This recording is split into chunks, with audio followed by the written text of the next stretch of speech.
ஸ்ரீவைகுண்டம் பகுதியில விஜயோட ரசிகரும் டிவிகே நிர்வாகியுமான ஒரு பெண் தன் மீது டிவிகே நிர்வாகிகளாலே பாலியல் வன்கொடுமை நடந்திருக்கு அப்படின்னு சொல்லி பரபரப்பான ஒரு குற்றச்சாட்டை கொடுக்கும் போது அனைத்து ஊடகங்களும் அந்த கேஸை பத்தி யாருமே ஆழமா பேசவே இல்லை.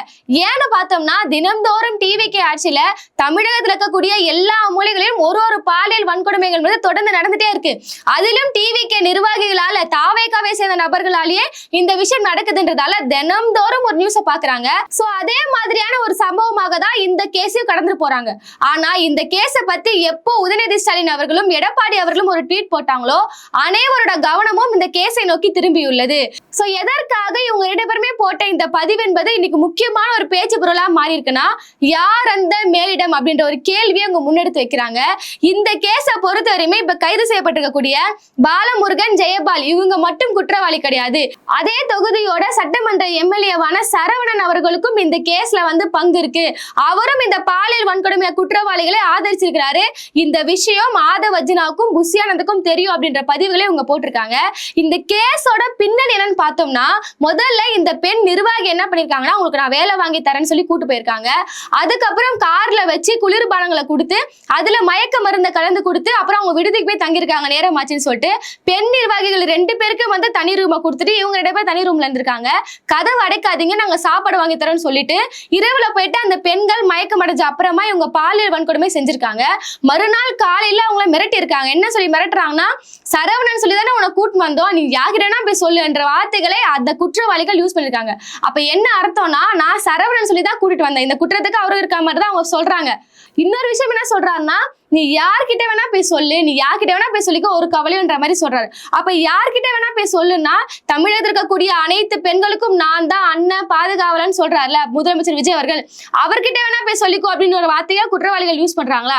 இன்னொரு விஷயம், அந்த பெண் வந்து இவ்வளவு நாளா வன்கொடுமை ஆளாக்கப்பட்டு கஷ்டப்பட்டு அந்த பொண்ணு வெளியே இந்த விஷயத்த சொல்லும் போது பிரஸ் மீட் அப்ல இன்னொரு உண்மையை போட்டு முடைக்கிறாங்க. இந்த தகவலை எம்எல்ஏ சரவணன் கிட்ட போய் சொல்லும் போது அவர் என்ன சொல்லியிருக்கிறாருன்னா, நான் புஷியானந்த் அவர்கிட்ட போய் நான் பேசுறேன், அவர் வந்து விஜய் கிட்ட போய் சொல்லுவாரு, சோ உனக்கு நான் இன்னொரு வேலை வாங்கி தரேன்ற விஷயத்த சொல்லியிருக்காங்க. நீ வேலை வாங்க தான் நான் வந்தேன், நான் வேலை வாங்கி கொடுத்துறேன், அதனால இந்த நியூஸை பத்தி எங்கேயும் சொல்லியிருக்காது அப்படின்ற மாதிரி இவர் சமரசம் செஞ்சிருக்காரு. இப்ப என்னன்னா, இந்த விஷயம் மேலிடத்துக்கும் தெரியும்னு சொல்லி அந்த பொண்ணு சொல்றாங்க. அப்ப அந்த மேலிடம் என்பது யாரு? அப்ப என்ன நடவடிக்கை நீங்க எடுக்க போறீங்க? சோ புஷியானந்துக்கும் இந்த விஷயம் தெரியும், ஆதவ் அர்ஜுனாக்கும் தெரியும், அது இப்ப அமைச்சர்கள் எல்லாருக்குமே தெரியுது. அமைச்சர்களை மீறிய மேலிடம் என்பது யாரு? இதுல முதலமைச்சர் ஏதாவது இருக்கிறாங்களா, இல்ல பவர் சென்டர் ஏதாவது இருக்கிறாங்கன்னு சொல்லி எடப்பாடி அவர்கள் கேட்டிருக்காரு. உதயநிதி என்ன கேட்டிருக்காருன்னா, இவங்க மேல நீங்க என்ன நடவடிக்கை எடுத்தீங்க, யார் அந்த மேலிடம்? எப்படி நீங்க அண்ணா யூனிவர்சிட்டி ஒரு விஷயம் நடக்கும் போது எல்லாருமே யார் அந்த சார்னு கேட்டீங்களே, இப்போ அந்த பேர் நேரடியாக சொல்றாங்க மேலிடத்துக்கு இந்த தகவல் போயிருக்கு, அவங்களுக்கு தெரியும்னு சொல்றாங்க. அப்ப அந்த மேலிடம் யாருன்ற கேள்வியை யாருமே தொடர்ந்து கேட்க மாட்டீங்களே. சோ விஜய் அவர்களை பொறுத்தவரையுமே ஆட்சிக்கு வந்து அடுத்த கையெழுத்தே நான் பெண்கள் பாதுகாப்பு என்பது உறுதி செய்யப்படும் சொன்னீங்க. இன்னைக்கு உங்க கட்சி நிர்வாகிகளாலே இவ்வளவு விஷயம் நடக்குது, என்ன நடவடிக்கை நீங்க எடுத்தீங்க? இன்னைக்கு பாலமுருகனையும் ஜெயபாலையும் கைது செஞ்சுட்டாங்கன்னு வச்சுக்கோங்களேன், அவங்க மனைவி என்ன பண்றாங்கன்னா வெளியே வந்து இன்னொரு விஷயத்த வந்து வதந்தி பரப்புறாங்க. இந்த மாதிரியான ஒரு சம்பவம் நடக்கவே இல்ல, அந்த பொண்ணு காசு வாங்கி செயல்பட்டு இந்த விஷயத்த சொல்ல வராங்க. போக போக இவங்க என்ன சொல்றாங்கன்னா, அந்த பாதிக்கப்பட்ட பெண்ணே பாத்தீங்கன்னா அந்த டிஎம்கேயோட கைக்குள்ளின்ற அளவுக்கு இவங்க இறங்கி பேசுறாங்க. இப்ப இவங்க சொல்ற மாதிரி அந்த பொண்ணு பொய் சொல்றான்னு வச்சுக்கோங்களேன், அப்போ சரவணன் அவர்கள் நான் சமரசம் பேசினேன்னு சொல்றாங்களே, அப்போ அந்த விஷயம் நான் பேசவே இல்லைன்னு சொல்லி இன்னைக்கு சரவணன் அவர்கள் எந்த ஒரு மறுப்பே தெரிவிக்காம இருக்கிறாரு. அப்ப இவ சொல்லிருக்கலாம்ல, நான் அந்த மாதிரி அந்த பெண்ணை கிட்ட பேசவே இல்லை, இது மாதிரி ஒரு பெண் வந்து பாலியல் வன்கொடுமை எனக்கு நடந்திருக்குன்னு சொல்லி குற்றச்சாட்டு சொல்லும் போது நான் எப்படி நீ வெளியே சொல்லாதமா, நான் உனக்கு வேலை வாங்கி தரேன் நான் எப்படி சொல்வேன், நம்மளா சொல்லவே உடனே நான் நடவடிக்கை எடுத்தேன்ற வார்த்தைகளும் சரவணன் தரப்புல இருந்து வரல. புஷியானந்த் கிட்ட சொல்லி நான் வேலை வாங்கி தரேன்னு சொல்லி இவங்க பேசியிருக்காங்க. எங்களுக்கு இந்த விஷயம் தெரியும் தெரியாதுன்ற வார்த்தையும் அவங்க சைடுல எந்த தரப்பும் கிடையாது. விஜய் அவர்கள் என்ன நடவடிக்கை எடுத்தாலும் இதுவரையுமே தெரியாது. ஏன்னா தனது சொந்த கட்சி நிர்வாகிகளால இதுல எம்எல்ஏ வந்து குற்றவாளி ஆதரிச்சிருக்கிறாரு. இந்த வகையில நீங்க என்ன நடவடிக்கை எடுத்தீங்க? அன்னைக்கு நன்றி கொடுத்தா நீங்க பேசுறீங்க, 0 டாலரன்ஸ் சொல்றீங்க. ஏதாவது தமிழகத்துல பெண்களுக்கு எதிரான ஒரு வன்கொடுமை நடந்துச்சுன்னா 0 டாலரன்ஸ், அது யாரா இருந்தாலும் கடுமையான ஒரு நடவடிக்கை எடுக்கப்படும் சொல்றீங்களே, அப்ப உங்க ஆட்சியில இந்த குற்றவாளிகளுக்கு இவ்வளவு தைரியம் என்பது எங்கிருந்து வருது? முன்னாடியே சொல்லியிருந்தாங்க, இந்த ஆட்சி வரதுக்கு முன்னாடியே டிவிக்கு இருக்கக்கூடிய நிர்வாகிகளும் தாவேக தொண்டர்களும் எல்லை மீறி செயல்படுறாங்க. நாளைக்கு அவங்க ஆட்சிக்கு வந்துட்டாங்கன்னா அவங்க கண்ட்ரோல்லே இருக்க மாட்டாங்க, அவங்கள கண்டிக்க வேண்டிய இடத்துல தலைமை இருக்காதுன்னு சொன்னோம். சோ அந்த விஷயத்தை இன்னைக்கு அவங்க நிரூபிச்சிருக்காங்க. இன்னைக்கு ஒரு பெண் வந்து பாலியல் வன்கொடுமை நடந்திருக்குன்னு குற்றம் சொல்லி சொல்றாங்க. அங்க இருக்கக்கூடிய எம்எல்ஏ என்ன பண்றாரு, நான் உனக்கு வேலை வாங்கி தரேன், என்கிட்ட சொல்லாதன்றாங்க. குற்றவாளி என்ன சொல்றாங்க, நீ யார்கிட்ட வேணா போய் சொல்லு, இன்னும் ஒரு படி மேல பார்த்தா நீங்க சிஎம் கிட்ட வேணா போய் சொல்லுன்ற அளவுக்கு பேசுறாங்க. இப்ப பெண்களோட பாதுகாப்பு எங்க? நான் ஒன்னும் போன ஆட்சி காலங்கள்ல டிஎம்கே பீரியட்ல தமிழ்நாட்டுல ஒரு மூல முடுக்குல கூட பாலியல் வன்கொடுமை நடக்கலன்னு நான் சொல்லவே இல்லை. அடுத்ததான் ஏடிஎம்கே பீரியட்ல நடக்கலன்னு நான் சொல்லல.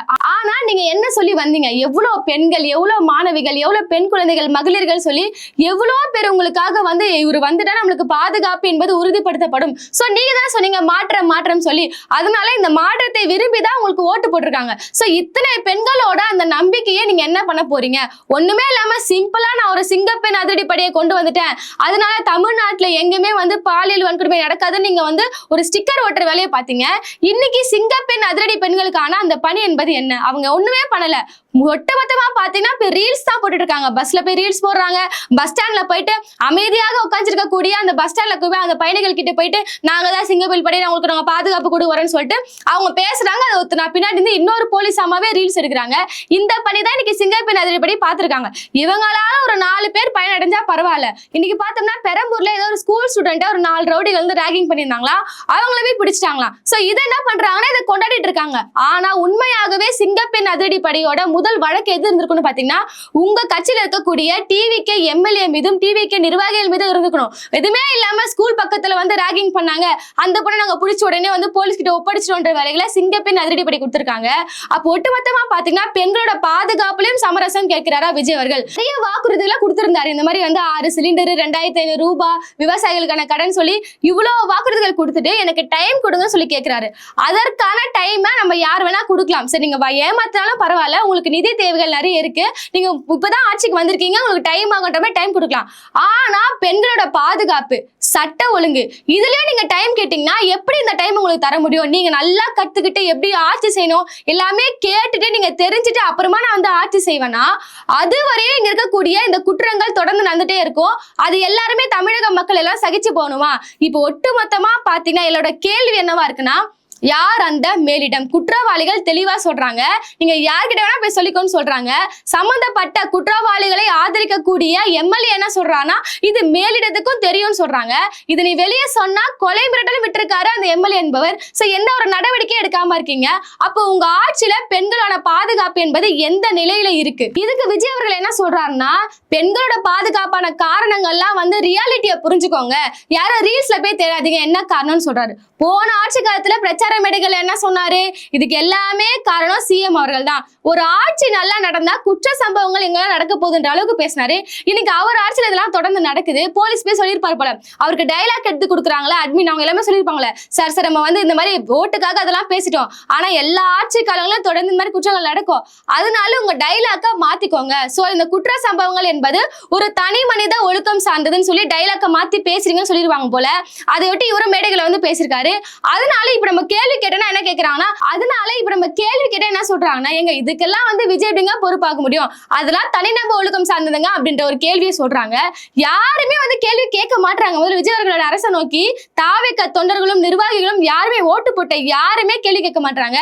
இது மட்டுமா, பெண்கள் பாதுகாப்பை தாண்டி தூத்துக்குடி கயத்தாறு அருகே பாத்தீங்கன்னா ஆணவ படுகொலை நடந்திருக்கு, ஒரு பெண் கொலை செய்யப்பட்டிருக்காங்க. இதற்கு தலைமையும் சரி கட்சியில் இருக்கக்கூடிய இடதுசாரிகள் யாருமே வாய் திறக்காம இருக்காங்க. போன ஆட்சி காலங்கள ஏதாவது ஒரு ஆணவ படுகொலை நடந்தா அதற்கு முதலமைச்சர் பொறுப்பு. ஆனா இந்த ஆட்சி காலத்துல ஏதாவது ஒரு ஆணவ கொலை நடந்தா அது நடந்த சம்பவமே யாருக்கும் தெரியாது. அதே மாதிரி கேள்வி கேட்டா அதுக்கு சமூகம் பொறுப்பு. பாலியல் வன்கொடுமை நடந்தா அது தனிநபர் ஒழுக்கம். சோ இப்படி எதுவுமே பாத்தீங்கன்னா ஆரம்பத்துல இருந்தே அந்த அக்கௌண்டபிலிட்டின்றதை ஏத்துக்காம இதுவுமே தட்டி கழிச்சு போறாங்க. இந்த விஷயத்த வேற யாராவது செஞ்சிருந்தாங்கன்னா நம்ம இந்த விஷயத்த போய் ஏத்துக்கலாம். ஆனா தாவேக்குள்ள இருக்கக்கூடிய எம்எல்ஏவே நேரடியாக இதுல சம்மந்தப்பட்டிருக்காரு. இது அனைத்து அமைச்சர்களும் தெரியும்னு சொல்றாரு. பாதிக்கப்பட்ட பெண்ணுக்கு நீதி வழங்கி கொடுக்காம என்ன பண்றாங்கன்னா, நான் வேலை வாங்கி தரேன் நீ யார்கிட்ட சொல்லாதன்றாங்க. இன்னைக்கு அந்த பெண்ணை தவறாக சித்தரிக்கக்கூடிய வேலைகள்ல டிவிக்கு வீச்சோல் வாரிசு இறங்கிருக்காங்க.